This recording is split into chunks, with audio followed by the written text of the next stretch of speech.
Good morning. সকলো দিনটো সুন্দৰ হওক, সুখৰ হওক, তাকে কামনা কৰিছোঁ। আজি এই সুন্দৰ সুখৰ সময়টোতে মই আপোনালোকলৈ একটা আকৌ সুন্দৰ ধুনীয়া পইণ্ট লৈ আহিছোঁ, শুনকচোন। বহুতৰ সন্তান কেতিয়াবা হয়তো বহুত মাক দেউতাকে নিবিচৰা কিছু বিপৰীত কাম কৰে ন, হয়তো অলপ বেলেগ হয়।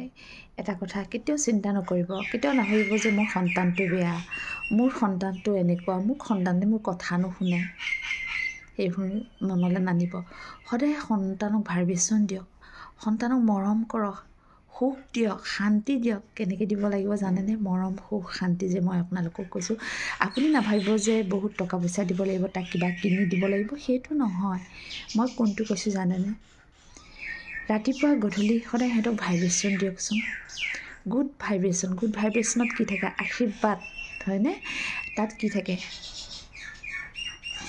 ক'ব লাগিব, তুমি মোৰ শ্ৰেষ্ঠ সন্তান, তুমি শান্তি, তুমি সুখৰ, তুমি প্ৰেমৰ আত্মা, তুমি মোৰ সন্তান, মোৰ সন্তান মই তোমাক কৈছোঁ, কিন্তু তুমি আচল পিতা, তোমাৰ পৰম পিতা পৰমাত্মা। আপুনি সদায় ভাইব্ৰেশ্যন দিয়কচোন। কওকচোন, তুমি নিৰোগী, তুমি সুখী, তুমি নিৰ্বিকাৰ, তুমি একদম মনৰ পৰা সদায় দিয়কচোন। আৰু এটা কথা সদায় মনত ৰাখিব, যেতিয়া সন্তানক আশীৰ্বাদ দিব, সেই সময়ত কেতিয়াও বেলেগ আকৌ নিগেটিভ চিন্তা নকৰিব যে মই কৈছোঁ মোৰ হ'ব জানো মোৰ সন্তান ভাল, সেইটো কেতিয়াও নানিব। সেইটো আনিলে তেতিয়া সেইটোহে হ'ব। সেইকাৰণে এটা কথা সদায় মনত ৰাখিব, কওক তুমি বহুত সুখী, তুমি শান্তি, তুমি সুখৰ, তুমি বহুত ডাঙৰ মানুহ হৈ গ'লা, তুমি প্ৰেমৰ সন্তান, তুমি ভগৱানৰ সন্তান, তুমি পৰম পিতা পৰমাত্মাই তোমাক চলাই আছে, তুমি পৰম পিতা পৰমাত্মাৰ আদেশ মতে তুমি আগবাঢ়িছা, তুমি পৰম পিতাৰ পৰমাত্মাৰ আদেশ মতে তুমি এই পৃথিৱীলৈ আহিছা, তুমি বহুত সুখী। আপুনি তেনেকৈ কওকচোন, সদায় কওকচোন, দিনে ৰাতিয়ে, ৰাতিপুৱা গধূলি। যেতিয়া মই এটা কথাই কওঁ, শুনকচোন, মাক দেউতাকৰ নিচিনা আৰু মই ভাবোঁ ভগৱান হ'বই নোৱাৰে। কিয় কওকচোন?